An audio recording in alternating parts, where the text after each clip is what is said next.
ಪ್ರತಿಯೊಬ್ಬ ಕ್ರಿಕೆಟ್ ಅಭಿಮಾನಿಗೆ ಜಾನಿ ಮಾಡುವ ನಮಸ್ಕಾರಗಳು.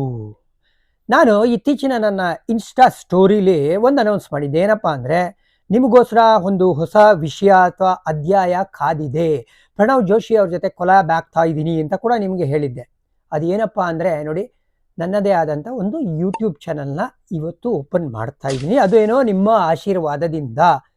ಜಾನಿ ಸರ್, DRS ಇರುವಾಗ ನಿಮ್ಮ ಚಾನಲ್ ಯಾಕೆ ಬೇಕಾಗಿತ್ತು ಸರ್ ಅಂತ ನಿಮ್ಮ ತಲೆಯಲ್ಲಿ ಆ ಪ್ರಶ್ನೆ ಬಂತು ಅಂದರೆ, ಅದಕ್ಕೆ ಉತ್ತರ ಏನಪ್ಪ ಅಂದರೆ, ನೀವು DRSನ ಫಾಲೋ ಮಾಡ್ತಾ ಇದ್ದಕ್ಕೆ ಫಸ್ಟ್ ಆ್ಯಂಡ್ ಫಾರ್ಮೋಸ್ಟು ನಿಮಗೆಲ್ಲ ನಾವು ಸಾಷ್ಟಾಂಗ ವಂದನೆಗಳು ಹೇಳ್ತಾ ಇದ್ದೀನಿ.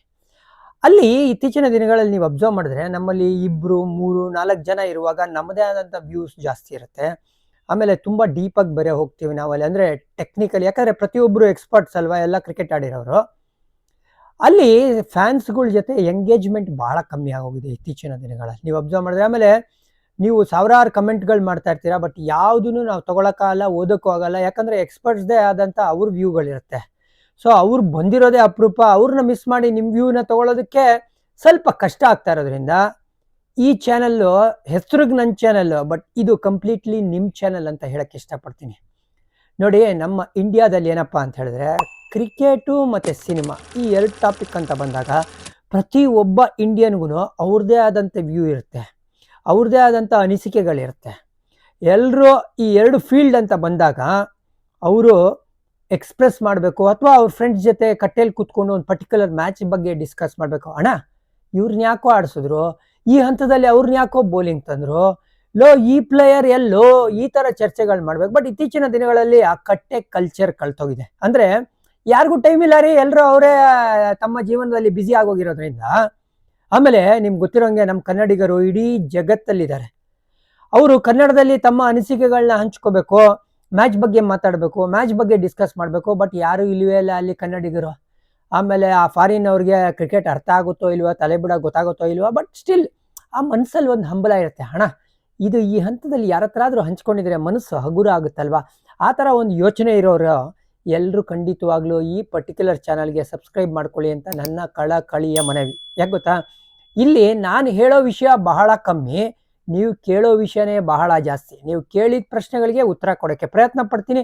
ಇನ್ ಕೇಸ್ ನನ್ನ ಹತ್ರ ಉತ್ತರ ಇಲ್ಲ ಅಂತ ಹೇಳಿದ್ರೆ, ಹುಡುಕಿ ಉತ್ತರನ ನಿಮಗೆ ತಂದುಕೊಡ್ತೀನಿ. ಸೊ ಇದು ಪ್ರೈಮರಿ ಕಾನ್ಸೆಪ್ಟು ನನ್ನ YouTube channel. At the same time ಇಲ್ಲಿ ಇನ್ನೇನಪ್ಪ ವಿಶೇಷ ಸಿಗುತ್ತೆ ಅಂದರೆ, ಇಲ್ಲಿ ನಾವು ಇನ್ ಡೆಪ್ತ್ ವುಮೆನ್ಸ್ ಕ್ರಿಕೆಟ್ನ ಕೂಡ ಇಲ್ಲಿ ಅನಲೈಸ್ ಮಾಡ್ತೀವಿ. ಅಂದರೆ ವುಮೆನ್ಸ್ ಕ್ರಿಕೆಟ್ಗೆ ಸಿಗಬೇಕಾಗಿರೋವಂಥ ಒಂದು ಏನು ಹೇಳ್ತೀಯ ಪ್ರಾಮುಖ್ಯತೆ ಅಥವಾ ಆ ಪಬ್ಲಿಸಿಟಿ ಇರಲಿ, ಅದು ಇತ್ತೀಚಿನ ದಿನಗಳಲ್ಲಿ ಎಲ್ಲೂ ಅಷ್ಟೊಂದು ಕಾಣ್ತಾ ಇಲ್ಲ. ಅದಕ್ಕೋಸ್ಕರ ನಮ್ಮ ಚಾನಲಲ್ಲಿ ಎಸ್ಪೆಷಲಿ ಫೋಕಸ್ ಏನಿರುತ್ತೆ ಹೇಳಿ, ನಮ್ಮ RCB ವುಮೆನ್ಸ್ ಟೀಮು, ಅಥವಾ ನಮ್ಮ ಕರ್ನಾಟಕ ಕ್ರಿಕೆಟ್ ಟೀಮ್, ಅಥವಾ ನಮ್ಮ ಕನ್ನಡಿಗ ಕ್ರಿಕೆಟರ್ಸು WPL ಅಲ್ಲಿ ಆಡ್ತಾ ಇರಲಿ, ಅಂತಾರಾಷ್ಟ್ರೀಯ ಮಟ್ಟದಲ್ಲಿ ಆಡ್ತಾ ಇರಲಿ, ಸ್ವಲ್ಪ ಅವರ ಒಂದು ಜರ್ನಿ ಬಗ್ಗೆ, ಅವರ ಒಂದು ಜೀವನದ ಬಗ್ಗೆ ಡೀಪ್ ಡೈವ್ ಮಾಡೋವಂಥ ಒಂದು ಕಾರ್ಯಕ್ರಮ ಕೂಡ ಇಲ್ಲಿ ಹಮ್ಮಿಕೊಂಡಿರೋದು.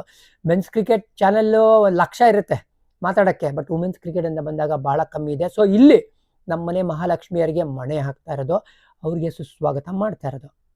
ಆಮೇಲೆ ಅಣ್ಣ, ಆಫ್ ಸೀಸನಲ್ಲಿ ಏನು ಮಾಡ್ತೀಯಾ ಅಂತ ಕೇಳಿದ್ರೆ, ನೋಡಿ ನಿಮ್ಗೆ ಗೊತ್ತಿರೋಂಗೆ ನಾನು ಅಡುಗೆ ಕೂಡ ಮಾಡ್ತೀನಿ. ಒಂದಷ್ಟು ವಿಶೇಷವಾದ ರೆಸಿಪಿಗಳನ್ನ ಕೂಡ, ಅಂದರೆ ಪಕ್ಕಾ ನಿಮ್ಗೆ ಗೊತ್ತಲ್ಲ ವೆಜಿಟೇರಿಯನ್ ನಾನು. ಹಾಗಾಗಿ ನನ್ನದೇ ಆದಂಥ ಒಂದು ಏನು ಅಡುಗೆ ಮನೆ ಸ್ಟೋರಿ, ಅಂದರೆ ಅದೇನು ಹೆಸರಿಟ್ಟಿದ್ದೀನಿ ಅಂದರೆ, ಮಾಡಿದ್ದುಣ್ಣೋ ಮಾರಾಯ. ಅಂದರೆ ಆಬ್ವಿಯಸ್ಲಿ ನಾನೇನು ಮಾಡ್ತೀನೋ ಅದು ನಾನು ತಿನ್ಬೇಕಲ್ವಾ. ಸೊ ಅದನ್ನು ಒಂದೊಂದು ಸತಿ ನಿಮ್ಮ ಜೊತೆ ಹಂಚ್ಕೊಳ್ತೀನಿ. ಆಮೇಲೆ ಇನ್ನೇನು ಸಿಗ್ಬೋದು ಸರ್ ಇಲ್ಲಿ ಅಂದರೆ, ನೋಡಿ ಅಲ್ಲಿ ಇಲ್ಲಿ ಓಡಾಡ್ತಾ ಇರ್ತೀನಿ, ಆ ಸ್ಟೇಡಿಯಂ ಈ ಸ್ಟೇಡಿಯಮ್ಗೆ ಹೋಗ್ತಾ ಇರ್ತೀನಿ. ನಿಮ್ಗೆ ಜ್ಞಾಪಕ ಇದ್ದರೆ ಚಿನ್ನಸ್ವಾಮಿ ಸ್ಟೇಡಿಯಮ್ದು ವ್ಲಾಗ್ ನಾನು ಮಾಡಿದ್ನಲ್ಲ, ಅದೇ ಥರ ವ್ಲಾಗ್ನ ಮಾಡೋಕ್ಕೆ ಪ್ರಯತ್ನ ಪಡ್ತೀನಿ. ಆಮೇಲೆ ಈ ಪರ್ಟಿಕ್ಯುಲರ್ ಏನು ಹೇಳ್ತೀರಾ, ಒಂದೊಂದ್ಸತಿ ಸಮ್ಟೈಮ್ಸು ಬ್ರಾಡ್ಕಾಸ್ಟಿಂಗ್ನ ಇಂಟ್ರಿಕಸೀಸ್ ಇರ್ಬೋದು, ಅಥವಾ ಕ್ರಿಕೆಟ್ದು ಯಾವುದೋ ಒಂದು ಹೊಸ ರೂಲು ಅಥವಾ ಬದಲಾವಣೆ, ಇದ್ರ ಬಗ್ಗೆ ಎಲ್ಲ ನಿಮಗೆ ಮಾಹಿತಿ ಕೊಡೋಕ್ಕೆ ಪ್ರಯತ್ನ ಪಡ್ತೀನಿ. ಅದಕ್ಕೋಸ್ಕರ ನಾನು ಹೇಳೋದೇನಪ್ಪ ಅಂತ ಹೇಳಿದ್ರೆ, ಅಣ್ಣ ನಾವು ನೀವು ರೆಗ್ಯುಲರಾಗಿ ಮೀಟ್ ಮಾಡೋಣ, ರೆಗ್ಯುಲರಾಗಿ ಸ್ಪಂದಿಸೋಣ. ಇದು ಇನ್ಫ್ಯಾಕ್ಟ್ ಕ್ರಿಕೆಟ್ ಕಟ್ಟೆ ಅಂತಲೇ ನೀವು ತಿಳ್ಕೊಳ್ಳಿ. ನಾನು ಕಟ್ಟೆಯಲ್ಲಿ ಇದ್ದೇ ಇರ್ತೀನಿ ಯಾವಾಗಲೂ, ನೀವು ಬಂದು ಜಾಯಿನ್ ಆಗಬೇಕಷ್ಟೇ. ನಡೆದಂಥ ಮ್ಯಾಚ್ ಬಗ್ಗೆ ಡಿಸ್ಕಷನ್ ಇದ್ದೇ ಇರುತ್ತೆ, ನೀವು ಕೇಳಿದಂಥ ಪಾಯಿಂಟಿಗೆ ಉತ್ತರ ಕೊಡೋಕ್ಕೆ ಈ ಪರ್ಟಿಕ್ಯುಲರ್ ಚಾನಲ್ ಇರೋದು. ಹಾಗಾಗಿ ಇದು ನಾನು ಹೋಸ್ಟ್ ಮಾಡ್ತಾಯಿದ್ರು ಅಥವಾ ನಾನು ಎಕ್ಸ್ಪರ್ಟ್ ಆದರೂ ಕೂಡ ಇಲ್ಲಿ ನೀವೇ ಎಕ್ಸ್ಪರ್ಟ್ಗಳು ಅಂತ ಕೂಡ ಹೇಳೋಕ್ಕೆ ಇಷ್ಟಪಡ್ತೀನಿ. ಹಾಗಾಗಿ ಇದು ನನ್ನ ಚಾನಲ್ ಅಲ್ಲ, ನಿಮ್ಮ ಚಾನಲ್ಲು. ಬರಬೇಕು, ನೀವು ಜಾಯಿನ್ ಆಗಬೇಕು, ಕೈ ಜೋಡಿಸ್ಬೇಕು. ಆಮೇಲೆ ಈ ಒಂದು ಇನ್ಫಾರ್ಮೇಷನ್ನ ಪ್ರತಿಯೊಬ್ಬ ಕನ್ನಡಿಗನಿಗೂ ಹಂಚುವಂಥ ಜವಾಬ್ದಾರಿ ನಿಮ್ಮದು ಅಂತ ಹೇಳ್ತಾ ಈಗ ಟಾಟಾ ಬಾಬಾ ಹೇಳೋ ಸಮಯ. ಇಂತಿ ನಿಮ್ಮ ಜಾನಿ.